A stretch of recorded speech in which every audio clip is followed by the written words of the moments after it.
गुरोस्तनयं ततश्च विद्या अवाप्य विबुधोत्तमतां दधानं कुर्वे सदा हृदि गुरुं करुणाकराख्यम् लक्ष्मीनाथ समारंभां नाथयामुनमध्यमाम् अस्मदाचार्यपर्यन्तां वन्दे गुरुपरम्परां यो नित्यमच्युतपदाम्बुजयुग्मरुक्मव्यामोहतस्तदितराणि तृणाय मेने अस्मद्गुरोर्भगवतोऽस्य दयैकसिन्धोः रामानुजस्य चरणौ शरणं प्रपद्ये श्री माता पिता युवतयस्तनया विभूतिः सर्वं यदेव नियमेन मदन्वयानाम् आद्यस्य नः कुलपतेर्वकुलाभिरामं श्रीमत्तदङ्घ्रियुगलं प्रणमामि मूढ्ना भूतं सरश्च महदाह्वय भट्टनाथ श्रीभक्तिसारकुलशेखरयोगिवाहान् भक्ताङ्घ्रिरेणुपरकालयतीन्द्रमिश्रान् श्रीमत्पराङ्कुशमुनिं प्रणतोऽस्मि नित्यम् श्रीमान् वेङ्कटनाथार्यः कवितार्किककेसरी वेदान्ताचार्यवर्यो मे सन्निधत्तां सदा हृदि. In the previous lecture, we saw about Andal performing a vrata for an entire month. So we are able to hear you very well. You're very clear.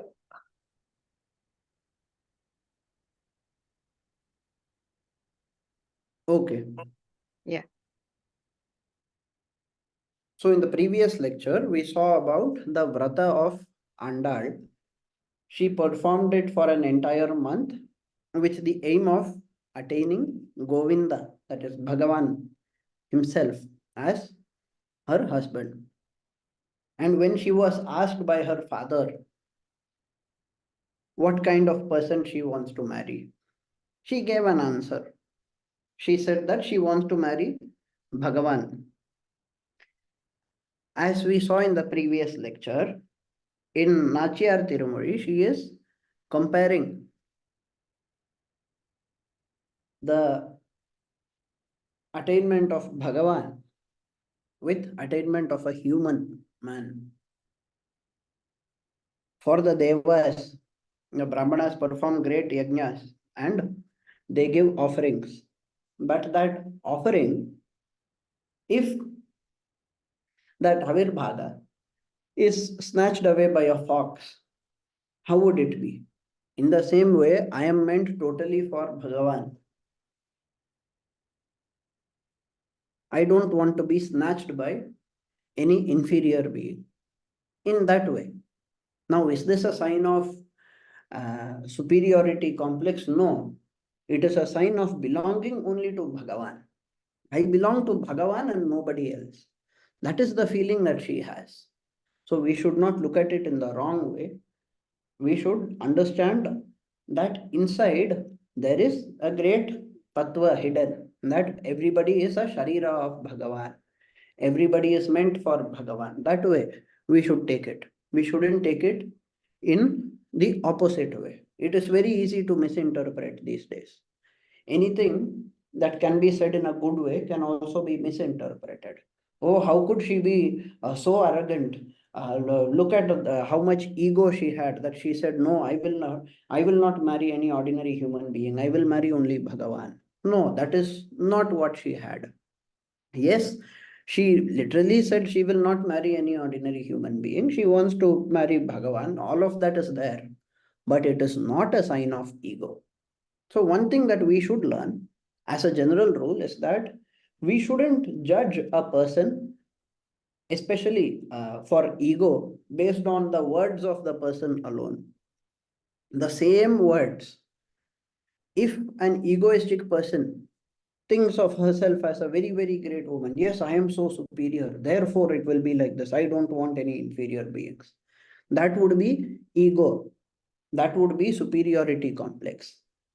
But what we saw in Andal was not superiority complex. What we saw was her saying, I am meant only for Bhagavan. When compared to Bhagavan, everybody else is inferior. All the jivas are inferior. Therefore, when the Supreme Parabrahman is there for me, why should I focus on other things? Why should I give myself to any other being when I could give myself to the Supreme Being? That is the concept taught by Goda Devi. That is what we should understand and appreciate. So, Let us, because this one question came to me. Somebody apparently asked me after watching the video, after apparently watching the video, somebody asked me, how could she speak in this way? Well, it is up to us how to view these things. We should understand that if we are talking about divine beings, they would naturally be correct. Then we should think, okay, given that she was correct, how do I understand that she was correct? That is how our approach should be. So the exact same words could very well be said by a very egoistic person who thinks very highly of herself. But if you think about it in that way, you would see everything incorrectly. Oh, she thought herself to be so supreme. That is why the garland that was meant for Bhagavan, she took it and wear it. Even Periyalvar, for a small point of time, he wondered, right? The garland that is meant for Bhagavan himself, how could my daughter wear it? What is she even thinking? Doesn't she know that this is for Bhagavan? How can she take it? Who is she to take it? Does she think so highly of herself? It is possible to think in that way. But she did not do it by out of thinking of very highly of herself. That is the difference. So it is very easy to frame a person as egoistic, arrogant, what do you call it? A person with superiority complex or so on. But Goda Devi did not have any such qualities. On the contrary, whatever she teaches, we can see her views reflecting very beautifully in Tirupavai. She teaches Dasa Bhava. She teaches the Bhakti Bhava. She does not teach self superiority anywhere. You will not find a single instance where she says the people, the ordinary person is automatically great. She doesn't say it. Any kind of greatness she talks about in Tirupavai will always be associated with Bhagavan. If anybody attains any kind of greatness, it is through Bhagavan. That is the teaching. We should understand that. About Tirupavai's greatness, we discussed in the previous class. Tirupavai, we have already said, Vedamanaithakum Vittagu. It is, its greatness cannot be described in words. It is very small, just 30 verses, but the entire essence of the Vedas is contained in it. The same Tirupavai, if we look at the commentaries by the Acharyas, we can understand that it is an Ajnapadesha. It is meant to teach us about Bhagavan and Bhagavad Bhakti and so on, yes. But at the same time, if you look very deeply, you would understand that it is also possible for you to interpret Tirupavai in such a way that the greatness of Acharyas is described. So the Tirupavai could very well, every single verse of Tirupavai, just like how it is somehow or the other praising Bhagavan, it could also be interpreted as praising Acharyas, the greatness of Acharyas. That is there in Tirupavai. Okay, why should she compose it in such a way that you can also interpret it to imply the greatness of Acharyas? What was her real intent? Was her intent only to praise Acharyas? No, no, no. Her intent was to praise Bhagavan. That is very clear. Okay, then why did she write in such a way? We say she was such a great Tamil scholar and everything. Why did she compose in such a way that it could also be interpreted in a different way? Is it fair to do it? It is fair to do it if you understand that even that meaning is good, even that meaning is auspicious.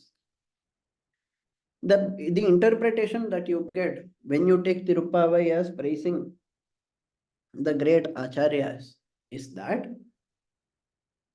this Bhagavan can be attained only through the help of the acharyas.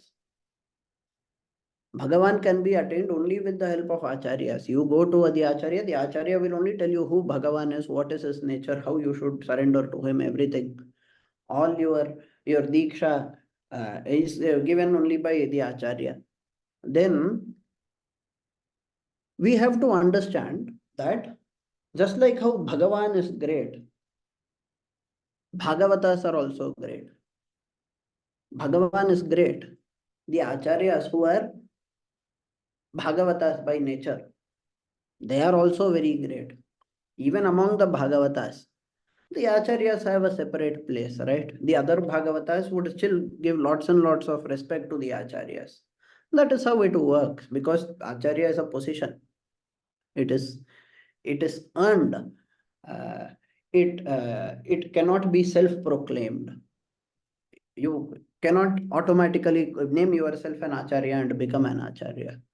The position is given when an Acharya calls you an Acharya. That time when you are Acharya or some other great Acharya, he calls you an Acharya. That time you become an Acharya. That is how Acharyatva comes. This Acharyatva, about it, a lot of things are said in the scriptures. They are praised. The scriptures praise a lot. So, in a way, if you interpret in a different way, you would see that the same verse, instead of praising Bhagavan, you can take it as praising the Acharya. That is great. Did she intentionally write it in a double meaning? Did she intentionally try to give both meanings at the same time? No, let us not misunderstand her intentions. Her intentions are very pure. The word Ajnapadesha, what does that really mean? We should look at that. It does not mean that automatically both meanings come inside. This meaning of praising the acharyas, it is a hidden one. When you try to literally interpret Tirupavai, you would not realize that there is a praise for the acharyas also. You would realize only the meaning where it praises Bhagavan. So, there is a primary meaning. And then there is a secondary meaning. And the best part is, the beautiful part is that the secondary meaning helps you with the primary meaning. You understand the second meaning, what will happen? You will understand the greatness of Acharyas, you will get Acharya Sambandha, then you will get to appreciate Bhagavan better. Then you will be able to appreciate the interpretation where Bhagavan is praised better. It is very beautiful. Maybe I don't have the proper words to describe it. But that is how the Tirupavai is. Now, another thing that is mentioned in the Muvairapadi and also in a number of other places, it is a beautiful kind of observation of how Andal connected North India with South India. What do you mean by connecting North India with South India? Very simple. It is not as though the concept of Krishna was not there in Tamil Nadu. She did not bring that. All of that was already there. Krishna Leelas, Mahabharata, everything was already there. Bhagavatam, it was there. But the experience that people had in North India back during the days of Krishna, that experience is what was brought by Andal. It is not just in the way she performed the vrata. Correct? What did she do? She said, for an entire month, we will perform a vrata. This vrata, for it, she called some other maiden girls also. She called others also. All of them went with Gopi Bhava. All of them behaved like gopis. Where were gopis originally? Gopis were there in the place where Gopala was playing the flute. And that was not South India. We all know where Krishna was. Right? He was in North India. So, in Srivilliputur, Andal brought the experience that gopis were having in North India during the time of Krishna. She brought that experience, the experience, the gopi bhava. You can see it if you recite Tirupavai, you can see how she has presented it. The speakers are presented as though the narration is given as though it is done by gopis. Now, this experience that she brought here, all of that is fine. But can we say that the practices are actually different?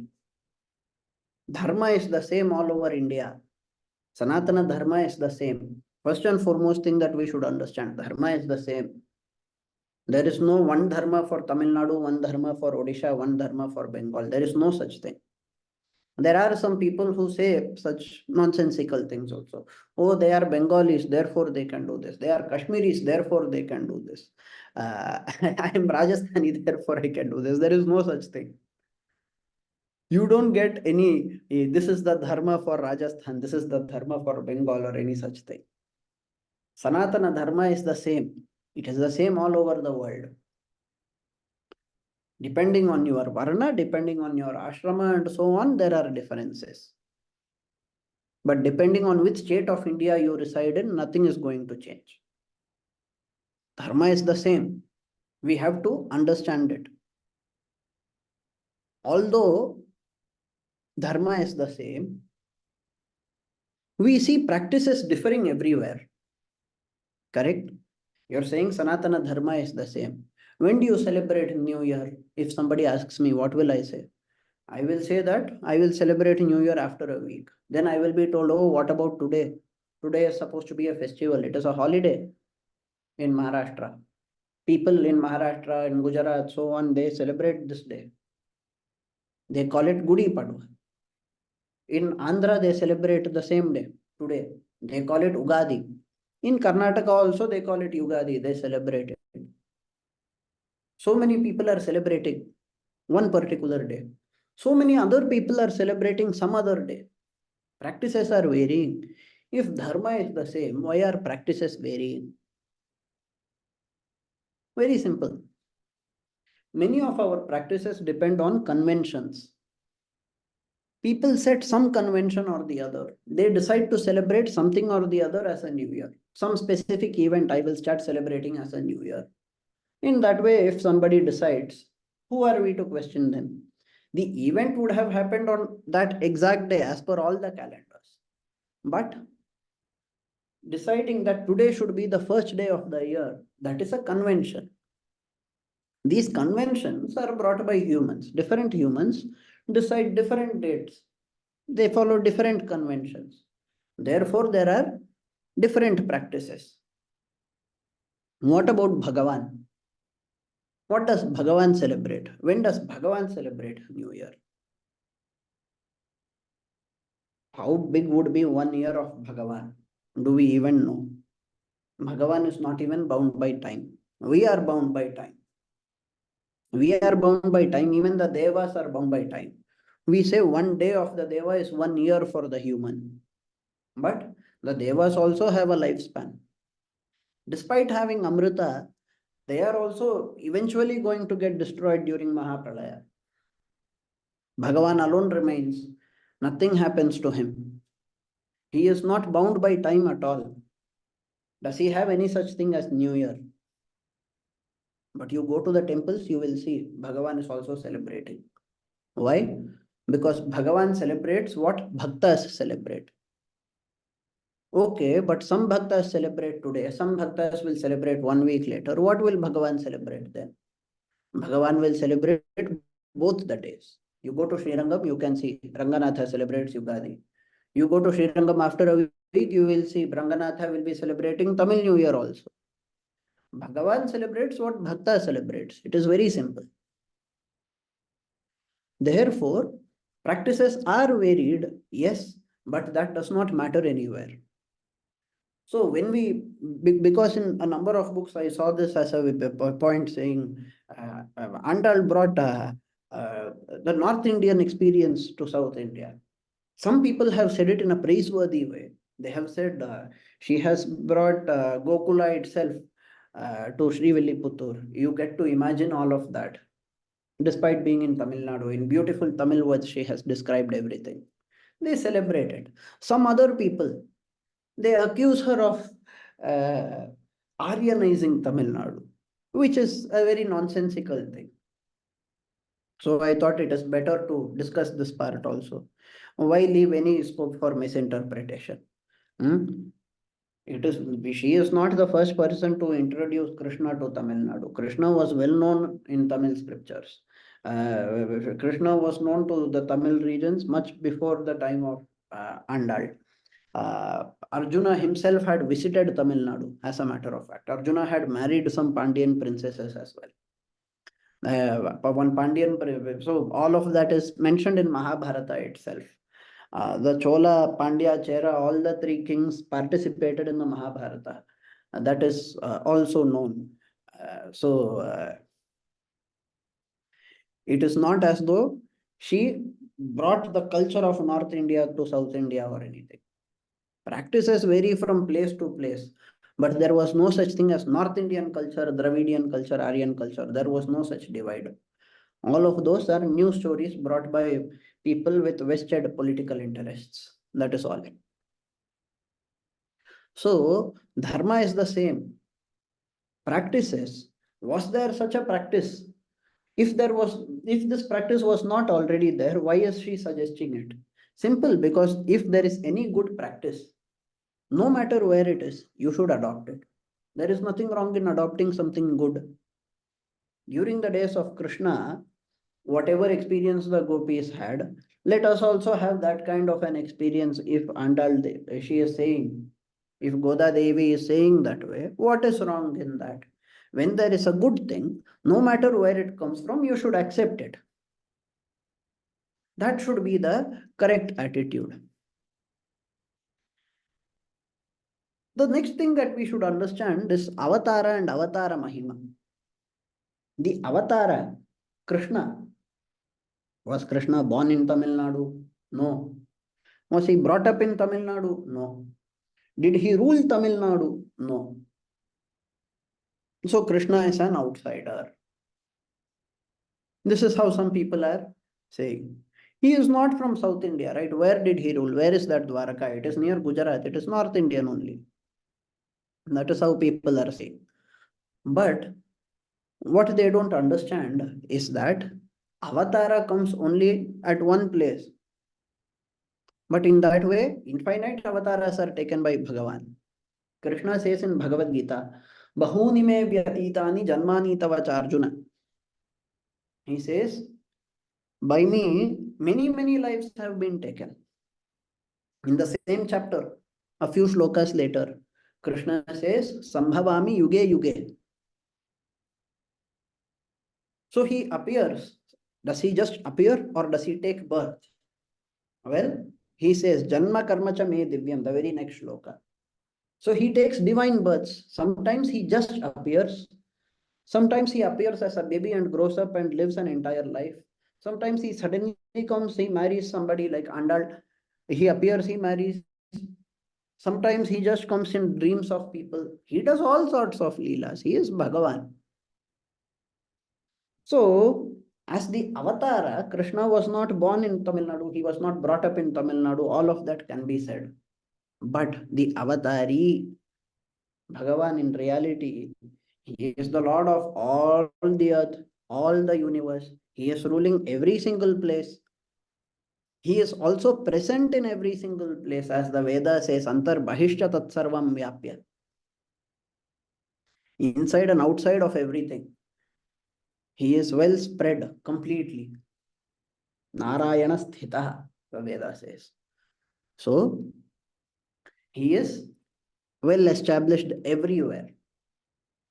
And plenty of times he appeared in Tamil Nadu also to give darshan to sages or to Alvars. Peri Alvar, for example, got darshan of Bhagavan. Correct? So all of that is there. The Mahima of the Avatara is what has to be spread everywhere. So no matter where the avatara is happening, the mahima of the avatara is applicable everywhere. This is another lesson that we should learn from Tirupavai. The greatness of Krishna, when we look at the pasurams of Tirupavai that praise him for doing various deeds, as we understand his greatness, we would not restrict him to any single place. That greatness is a quality that is not dependent on geography. It is everywhere. It is naturally there.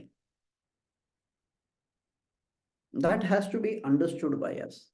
People with the pure intent to study would naturally study from appropriate sources, get the appropriate knowledge, and get only the appropriate doubts.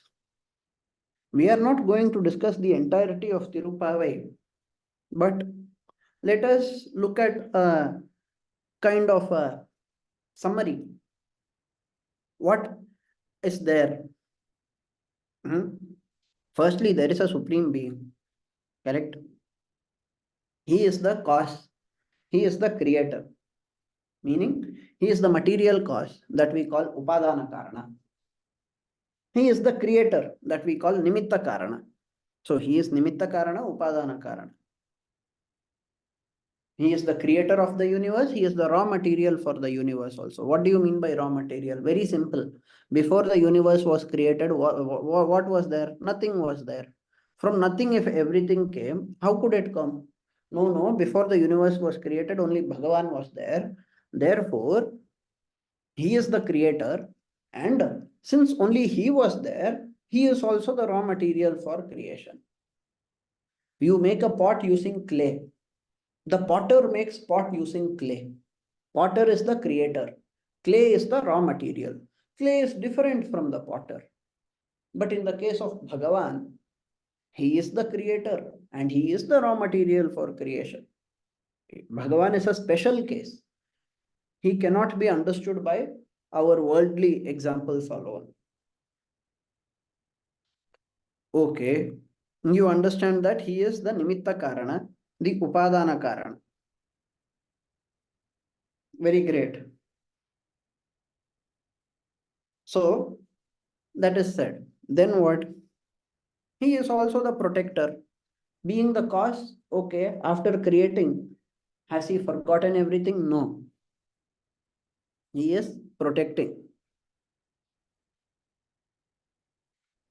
And he has auspicious qualities like Jnana, Bala, Ishwarya, Virya, Shakti, Tejas.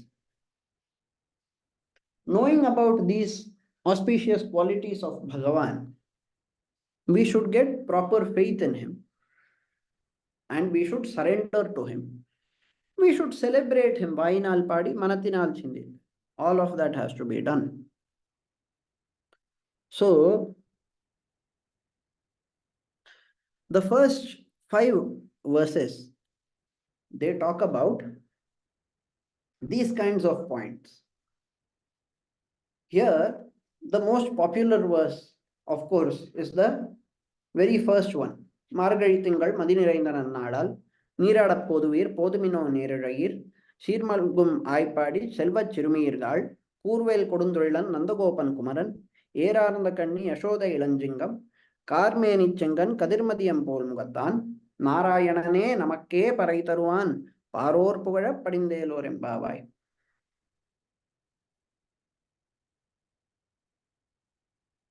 In Brahma Muhurta, considerably before sunrise, she is asking the gopis to go and take bath. How she describes Yashoda and how she describes Nandagopa and how she describes Krishna, it is very beautiful in this verse. She says, Kurvel Kodundurilan Nandagopan Kumaran. Nandagopa is called Kodundurilan. That is not a very positive word to say for Nandagopa. Kurvel means sharp lance.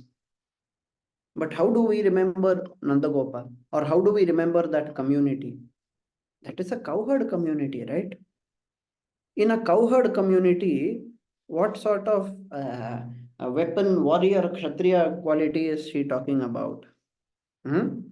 And why does she say Kodun Torilan? Toril means work. Kodun Torilan? What does he do? Some evil work or something? No, no, no. That is not what she is trying to say. She says Nandagopa, being a father, he wanted to protect his son.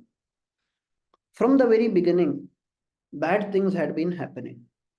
Correct? One fine day, one good looking woman came. She said, I will take care of the child. Afterwards, she was found dead in the form of a very ugly looking Rakshasi. In that way, after that, some people came. After that, some more people came. In this manner, one after another, so many different people came, and all of them tried to kill Krishna. All of them tried to kill Krishna. The cowherds, they take care of cows. The Shastras are very strict on how we should treat the cow. You cannot milk the cow without allowing it to feed its calf. You should first let it to feed the calf. You should not separate the mother from the calf. There are so many rules. What if the cow is disobedient? Can you beat it with a stick the way they do it today? No, you cannot. You should not beat the cow with a stick. That is also a very great sin. Then what can you do? My cow is very disobedient. How do I make it follow my commands? Well, if you want to scare it, you hit it, but with leaves. You hit it in such a way that the leaves hit it so that it doesn't really pain, but it sees that something is suddenly coming and hitting it, and it will try to understand what is happening and improve itself. This is what the Shastras are saying.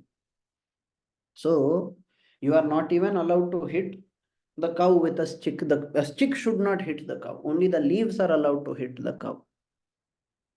In that kind of a community, if you are saying that there is going to be a person with a sharp lance, why will he have it? Naturally, it is because he feels that at any point of time, some danger might come to Krishna. And he has to protect his young child. In that way, he is thinking. Or you look at Yashoda. She is called Yerarandakandi. Yerarandakandi. She kept looking at Krishna more and more. If I keep staring at the computer more and more, my eyes will shrink. If I keep staring at a book more and more, my eyes will shrink. But do you know, if you stare at the most sattvic things, the most sattvic beings, Krishna is what? Pure Shuddha Sattva. You keep staring at Krishna, your eyes will grow wider and wider. They will grow bigger and bigger.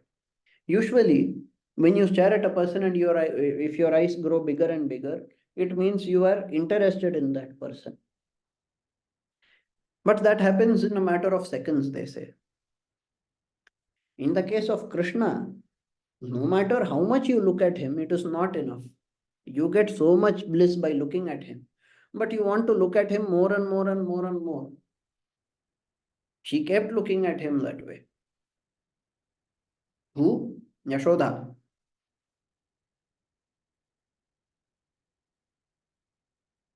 That Krishna, he is Nandagopan Kumaran, a very obedient son of his father. But in front of his mother, how is he? He is Yashoda Ilanjingam. He is like the cub of a lion, a very young lion cub in front of his mother. Why? We know. Very valiantly he will disobey his mother. He will go steal butter, break pots, do whatever. So, if you want to see the beauty and enjoy the scene, yes, there is enjoyment. If there is serious story that you are looking for, there is serious story. If there is a concept that you are looking for, the concept is also there. Narayanane namakke paraitarvan. In such a short way, she has very beautifully explained. So you can see how it is structured. Of course, I cannot explain forever. This is not meant to be a Tirupavai class. I am making it stick as much as possible to the Vishishtadvaitha part. Correct?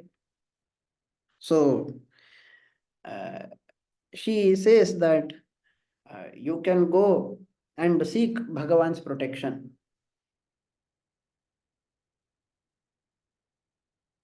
That she says that Bhagavan is the one who would give us the parai, that is paranubhava, that is paramapada, that is the supreme state of being. You can get from whom? From him. Can I get from anybody else? No, you cannot get from anybody else. You cannot get from some Indra or some Chandra. You can get only from Narayana. Hence Narayanane. He is the giver. In that way, he alone is the giver. In that way, she has very beautifully explained it. If you look at the next few, the first five we have discussed. Now, if you look at the verses from 6 to 15,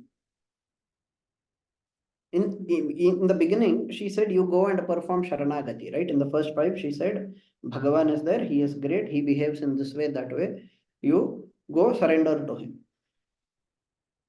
Now, in the next 10 verses, she is asking those gopis who have already performed Sharanagati. She says, you all come. Some of them, they are praying to Bhagavan by themselves. Some of them are thinking, Bhagavan will come to them, Krishna will come by himself. Some people, they are experiencing Krishna in their hearts. Different people are having different thoughts and feelings about Bhagavan. What does Andal do? She goes from house to house. She knocks the door. She wakes up all of them. She says, look, this is morning. This is how you should be. This is how Bhagavan is. Bhagavan, who is sleeping, he is having these kinds of qualities. When you want to experience Bhagavan, it has to be done together by everybody. Not alone. It is not something for you to keep selfishly. Oh, I know about Bhagavan, therefore I will never teach anybody else. I alone will experience Bhagavan. That is not the way you should behave. Other items, they decrease as you share with people. But the feelings of Bhagavan, they increase. The level of happiness also increases as you share with more people. If it is about Bhagavan. So, may all such people join together. This will make it easier for us to achieve our goals. In that way, she is saying. In the next five verses, the verses 16 to 20, here, now she has prepared the group. The group is going towards Nanda Gopal's palace. Why? Because Krishna is supposed to be there. Wherever Krishna stays, that place is like a temple. You should follow the due procedure. Correct? So what do? They request the Dwarapalakas and others. They say, please give us permission. We want to enter. We want to pray to Krishna. We are to sing Suprabhatam. We are to praise him with Mangala Shasana. All of that you can see in these five verses. In specific, the 16th verse, Nayaganayan என்று நந்தகோபனுடைய கோயில் காப்பானே. that verse, she is talking to the Dwarapalakas.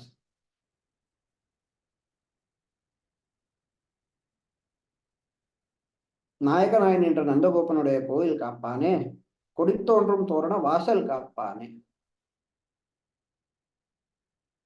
So she is addressing to them and she says, you give us permission, let us enter inside. Once she enters, what does she do?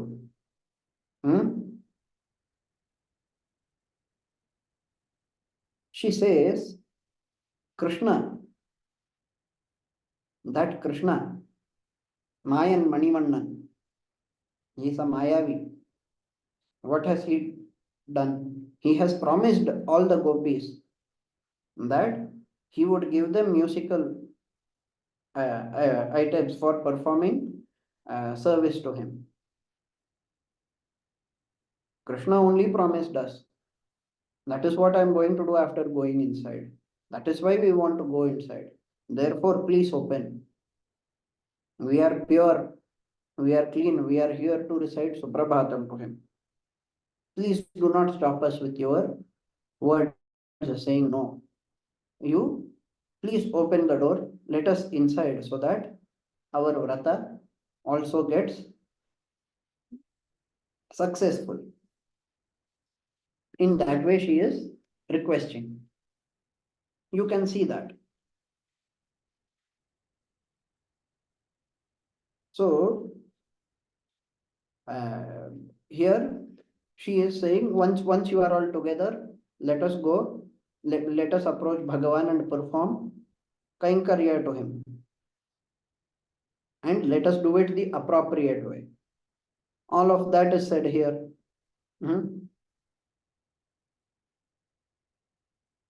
Then, in the next 5 verses, the verses 21 to 25, there a number of names of Bhagavan are recited. She gives further details also of how disciplined you should be, problems that you will face, and how the problems get removed. The phala of performing the vrata, all of that is explained.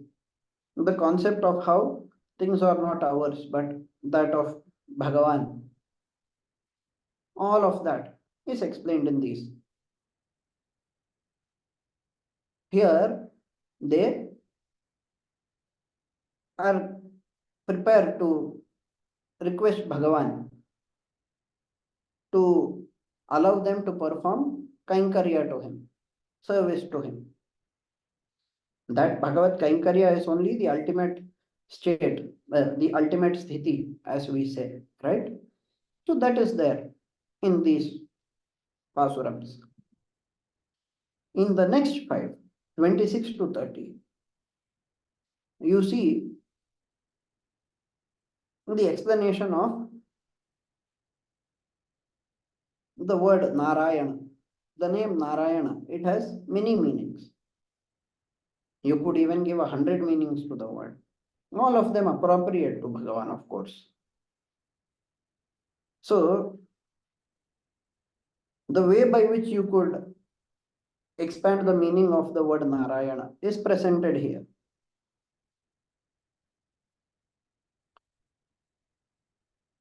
So, in these, in specific, the 28th and 30th verses, the 28th verse stresses on Sharanagati. The 30th one is talking about the phala, and also in this last verse of Tirupavai, Andal has sung as herself. In the first 29, in the previous 29, she recited the previous 29 as not as herself but as a gopi. That is how it was. So we can see in the 30th one that she is singing as herself. Okay, but what is special about 28 and 30? Hmm?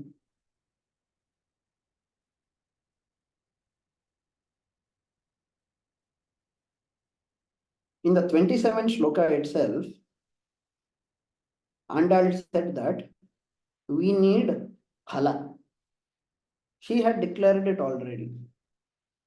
And she had given stories of Bhagavan, all of that there. Now in the 28th Pasuram, Karavaigal Pinchandra, there she is giving the declaration of Sharanagati. How should we do it? What should we have? What kind of bhava should we have? We should have akinchanyatvam. What is akinchanyatvam? It is the feeling of being unable. We are incapable of doing things by ourselves. For example, we do not have the proper knowledge. We are not having any proper knowledge. We just go behind cattle. They are also not having knowledge. We follow it. How will we have knowledge? We also don't have any knowledge. We graze the cattle, then we take care of ourselves. But you are not like that. You have infinite knowledge. Despite having infinite knowledge, you have taken birth in our community. This is definitely our punya. You do not have any absence of knowledge. You do not have any absence of any auspicious quality. Correct? He is void of every inauspicious quality. He is called Nikhila Heya Pratyanika by Bhagavad Ramanuja. And in this verse, she calls him Kurai Ondrum Illada Govinda. Kurai means blemish. Kurai Ondrum Illada. A person who does not have even a single blemish. That kind of a person is Govinda. This is what inspired Rajaji to later compose a song titled Kurayondru Millai Maraimurthy Kanna. Of course, he had a personal story, an event in his life that led him to compose, but the words he chose, Kurayondru Millai, he kept, he chose them remembering this particular verse of Tirupavai. So, when you are there who is free from all inauspicious qualities, when you are there for us, how will we have any inauspiciousness? How will we have any problem? In that way, his song is praised. All of that has its root in this 28th verse of Tirupavai. So she says, we are innocent people, but we have had us, we are now having an association with you. We do not know how exactly to behave with you. We behaved in inappropriate ways. We did not know you are the greatest of the greatest. How should we behave in front of you? We did not behave that way properly. We are like children. Don't be angry at us. Please give us the phala that we have asked for and make our vrata successful. In this way, she is asking Bhagavan. It is very interesting because it represents not just the vrata, not just the gopis, or not just Andal, but it represents all of the jivas. The way it is phrased, right? If we recite it, what would it mean? Hmm? We are also like those people. We do not know how to live properly. We do not have proper knowledge. We don't even know how to call Bhagavan properly, or we don't perform anything perfectly to please Bhagavan. We don't behave in the perfect way. But Bhagavan is perfect. So we pray to Bhagavan. We surrender to him. We say, we are incapable of doing anything by ourselves. Only you are capable of giving it to us. Therefore, we surrender to you. Please grant the desire for moksha. In that way, we have to please grant the phala of moksha. In that way, we have to surrender to Bhagavan.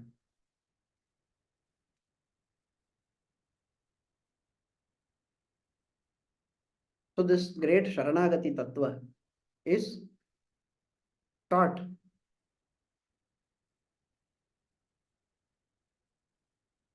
Of course, more and more could be said about this verse itself, but we will cover what the last verse, Vanga Kadal Kadayinda Madhavane Kesavane, and end today's session. Now, in this verse, what is she saying?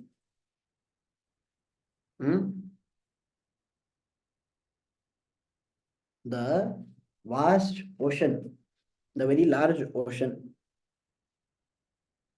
which was decorated with boats, it was churned. Which ocean was churned? It is what we call Kshira Sagara in Sanskrit or Tirupar Kadal in Tamil. I am a little reticent to use the word Milky Way in English because Milky Way refers to the galaxy. The Milky Way galaxy has nothing to do with Kshira Sagara of Vishnu. So the name referring to the galaxy in which the earth is situated is totally different. Let us not get confused there. Now, in Kshira Sagara, when Samudra Mantana was done, what came out? Lot of things came out. Specifically, Amrita came out. That Amrita was given to the Devas. By whom? By Bhagavan only, who came in the form of Dhanvantari, then Mohini, all of that. It is the same Bhagavan who the gopis approached and who prayed to him that they would perform Kainkarya in Vrindavan. So,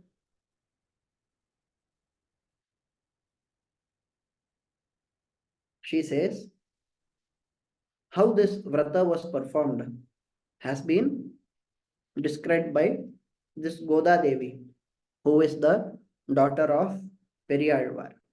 Correct? பைங்கமல தண்டெறியல் Pattarpiran கோதை சொன்ன சங்கத்தமிழ் மாலை முப்பதும் தப்பாமே. Now, these have been said in pure Tamil Prabandha, and those who recite all of these 30 verses, they would get the supreme bliss of experiencing Bhagavan, both during their lifetime in the Leela Vibhuti, in the physical universe, and later once they get moksha in and attain Vaikuntha, which is called Nitya Vibhuti. So, in this way, she has talked about the ultimate phala. Does it mean that if you recite Tirupava, you will automatically land in Vaikuntha? No. It will increase your bhakti, it will increase your knowledge, it will encourage you to do more and more things to please Bhagavan. You would end up becoming a pure bhakta, and after that, you would end up performing Sharanagati, because Sharanagati has been praised that much in Tirupavai, and that Sharanagati will eventually give moksha. Sharanagati also, does it give moksha? Is it a living being? No. Bhagavan, who is pleased by that Sharanagati, he gives moksha. So, he is the destination. He is the one who takes us towards the destination. All of that has been said by Andal in Tirupavai.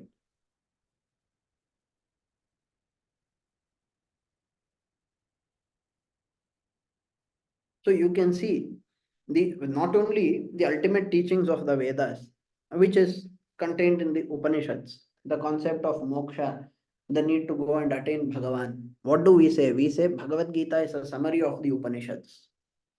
Bhagavad Gita is a summary of the Upanishads. It presents the entire thing in just 700 shlokas, conversation style, we say. In Bhagavad Gita, the greatest teaching is that of Sharanagati. But Bhagavad Gita is 700 shlokas. Tirupavai in just 30 verses has taught us the exact same thing and in a very beautiful way by praising that very Krishna who taught the Bhagavad Gita. That is the greatness of the Tirupavai, which was composed by Andal. So with this, we will conclude today's class. If there is any question, feel free to ask. Thank you. Well explained. No questions.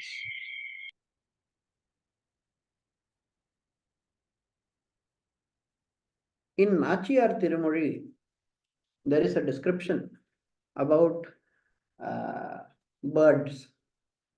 Somebody had asked me a question pertaining to Andal and the parrot. Is that person here in today's class?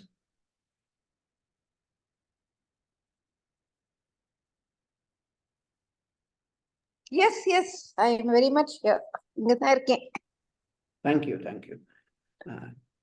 So, unfortunately, I did not remember your exact question. All I remembered was about the parrot. And that Tamarapu. Okay, you had asked about the lotus as well. Lotus, yes. See, you can see in Nachiyar Tirumuri multiple verses. You can see her talking about, or rather mentioning the parrot. Now, the thing is, if you look at the parrot, it has some speciality. She talks in Nachiyar Tirumuri, Andal. She talks in Nachiyar Tirumuri. She sends a kuyil. What do you call it in English? Cuckoo. Cuckoo. She sends it as a messenger, and then she also says that she will in return she will befriend her parrot, and that the parrot will be having Tirukanamud, payasam, as we call it. I will give it. She is talking about a parrot that drinks milk. We should think: do parrots really drink milk? We should think about it. This is a special parrot, naturally, but it is special in multiple ways. Now, some people, as I came to know when I looked at it, M.A. Venkatakrishnan Swami, famous Upanyasaka, famous scholar, Tengalai scholar. There is a video on YouTube that I found where he explains it. Apparently about it somewhere on the internet also it is typed.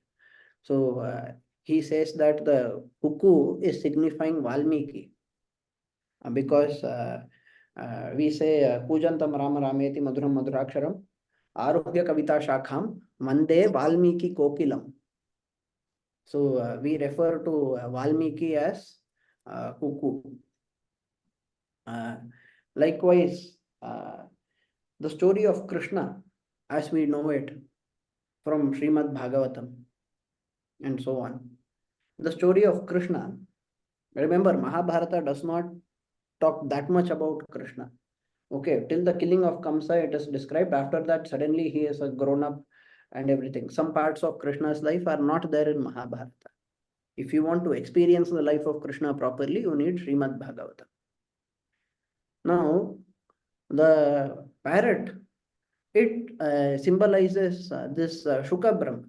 Who is this Shuka? Shuka is the son of Vedavyasa.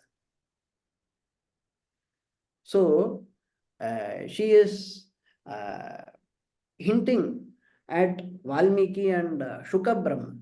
In that way, M.A. Venkata Krishna Swami has explained. He says that there are three birds that are being discussed.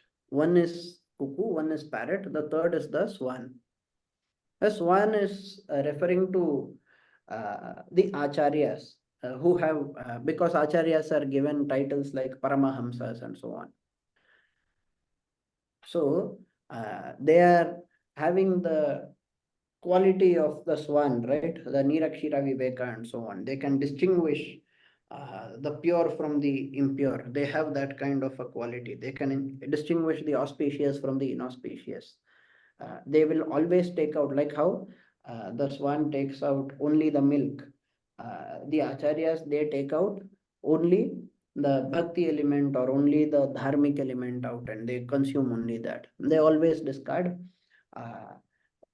the inappropriate things. They practice properly. Acharate iti acharya. Therefore, the swan refers to acharyas. So in this way, he has given the explanation. So he says that the parrot, it keeps talking about Krishna. It keeps saying the name of Krishna, Krishna, Krishna. It keeps saying. Okay, the way she has described it in her work, in her verse, in Nachiyar Tirumuri, it keeps calling the names of Bhagavan. It keeps saying Govinda, Govinda. And when it is not treated properly, when it is punished for calling out the names of Bhagavan, it shouts out the name of Bhagavan even more. In that way, she has explained it. This is a very beautiful verse. This verse, Kootilirundu, that is how it begins. Kootilirundu, Kili Eppodum, Govinda, Govinda Vendraraikum. From the cage, it will keep chanting Govinda, Govinda. And if you stop feeding it and if you punish it, it will shout even more, and it will pray to Ulagalanda Perumal. It will pray Ulagalanda and Rurayakku. It would very loudly, I say, "Oh Lord, who measured all the three worlds," that way. Now, this is how the parrot keeps reciting the name of Bhagavan. And whenever there is any problem that it faces, we have three problems, right? Adhyatmika, Adi Daivika, Adi Bhautika, that we have during our lifetime. So when we face problems, we should recite the name of Bhagavan even more. So at all points of time, we should recite. And when we are having problems at that time, we should recite even more. So in that way, you could take the message of seeing the parrot on the hand of Andal Devi.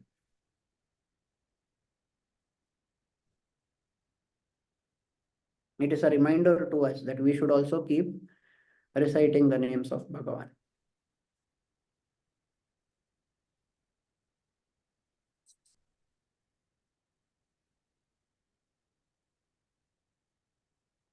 I hope. Thank you very much. Thank you very much.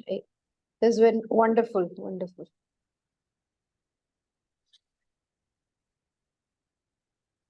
So is it really the Rishi who is there on her hand? I don't think so.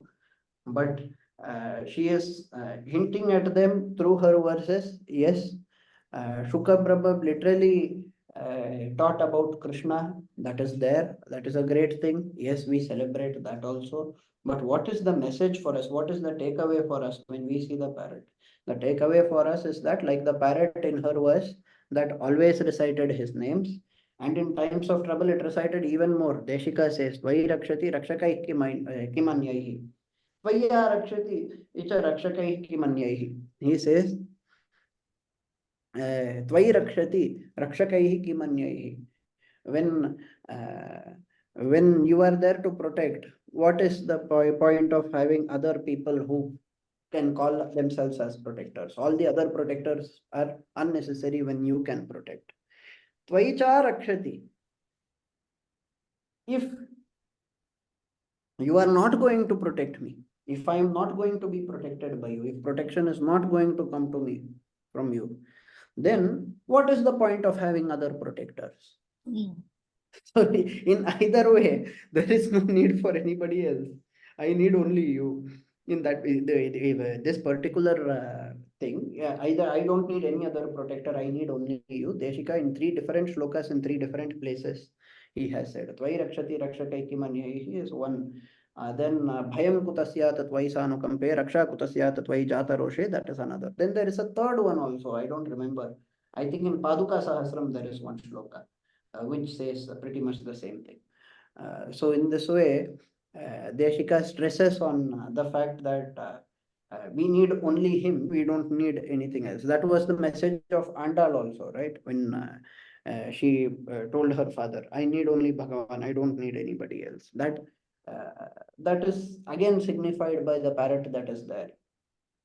That we should always think about Bhagavan. When problems come, don't forget him. You call out to him even more. Otherwise, you will be pulled by the samsara. Right. So Bhagavan is everything. So பகவானோட பேரு சொல்லிண்டே இருந்தா அது நல்லது. அது மட்டும் போரும், வேற ஒண்ணும் வேண்டாம். அவரே எல்லாம் பண்ணி எங்களோட that is all you have to do. You keep singing his names, you keep singing his glories. Right. That is the easiest way for Kali Yuga also. Kalau Nama Sankirtanam, it has been said. What do we need? Thank you. We in Vishnu Sahasranama Phalashruti also it comes, right? You really get, you can get moksha eventually. It is not a direct phala. I recited Vishnu Sahasranama. Why am I sitting on earth? Not that way. It will lead us towards moksha. That is the thing. So Nama Sankirtana leads us towards moksha. It's the path. It's the path. Yes. So in the Phalashruti of Vishnu Sahasranama also we say that we get the highest abode by reciting the names of Bhagavan.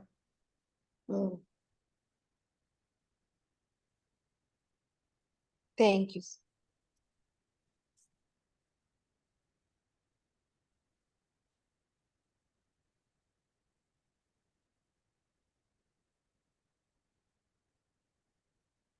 Okay, then let's conclude the class for today.